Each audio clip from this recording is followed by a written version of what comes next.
Well, Mount Everest climbing this season may be closed due to the coronavirus pandemic this year, but Captain Harold Earls IV and his wife Rachel Earls are revealing and reliving their untold personal story in their new book, A Higher Calling. I want to thank both of you for coming on, and I probably have more questions than we have time for answers, but this is pretty exciting. I mean, Captain, first of all, I want to thank you for your service. Oh, thank you. I appreciate it, Gil, and thank you for your service as well. And Rachel, I know being, married to a veteran, I want to thank you for your service as well. I'm sure it's not that easy. Thank you. I really appreciate that. Yeah, definitely the families give a lot too, so. But this is exciting. This book, well, first of all, comes out of something that many of us will probably never be able to say, but Captain, you hiked up Mount Everest. That is a heck of an accomplishment, and I understand you had dreams of this many years ago when you were in West Point, and you kind of made it happen. I did. I wouldn't quite say it was a hike, definitely more of a climb. For me, so I'm actually from Georgia originally. I had no experience with any sort of climbing, and so I came up with the idea actually while I was at West Point, and I was sitting in my barracks room, came up with the idea, and then a couple of years later, I ended up getting married, graduating from West Point, and then that's where this whole story takes place on Everest in our first year of marriage.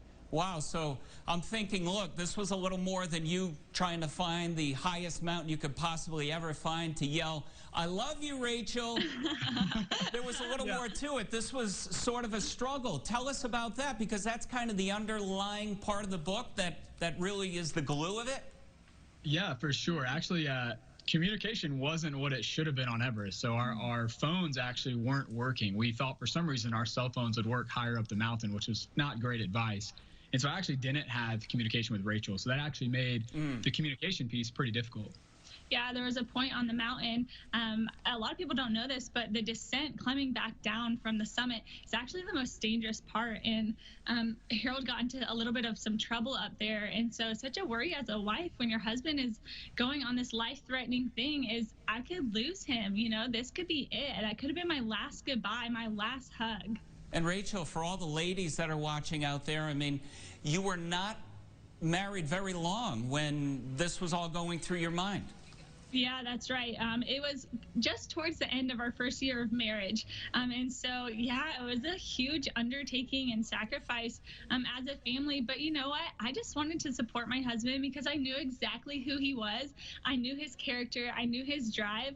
And if there's anything I've learned about relationships, it's really helped spurring each other on. When you find out their passions, you want to see them flourish. And I wanted that for my husband. So almost like you were a cheerleader, you were a supporter, you were a teammate, all of that in one. Yeah. Well, I'll tell you, I think one thing that I learned from Rachel during this whole thing is it wasn't that she was just like a cheerleader for me. From the very first time I told her, I'll never forget calling her from my barracks room as a cadet, and I was like, I have a crazy idea. And I expected immediate pushback, like, no. But what was pretty incredible and what showed me a lot about love that I had yet to see was not only that she cheered me on, she ran alongside me. And I think that's a beautiful thing in life is when your partner can run alongside you in the same direction and pursue your dreams with you. I mean, this is getting all mushy. I think that's what the beautiful part of this is. And bring us to now. I mean, we have this thing called COVID-19, called coronavirus, called pandemic. How can you channel what this book is about to people that are living today, maybe against their own sort of Mount Everest at home? Yeah, exactly. I think you get faced with two things. You can be crippled by your fear, or you cannot let fear drive your story. And you can choose joy every single day. And I think that's our hope with our book, is that we can offer hope to other people in their trials. And whatever they're facing, there's still goodness around them, and there's still life to be lived. And so not to miss out on that time. Well, I want to say both of you are beautiful people. This is a great story, and I was reading you can get this in a variety of places as far as this book.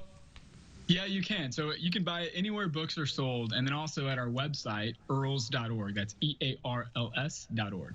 That's an easy one. You picked a good website for that. I got lucky. You did, and I want to wish you the best. Thank you so much for sharing your story with our viewers. And I'm going to be checking this book out as well, and I certainly want to salute the both of you. And, sir, keep up the great work as well. Gil, appreciate you, brother. Thank you. Thank you. Thank you for your time.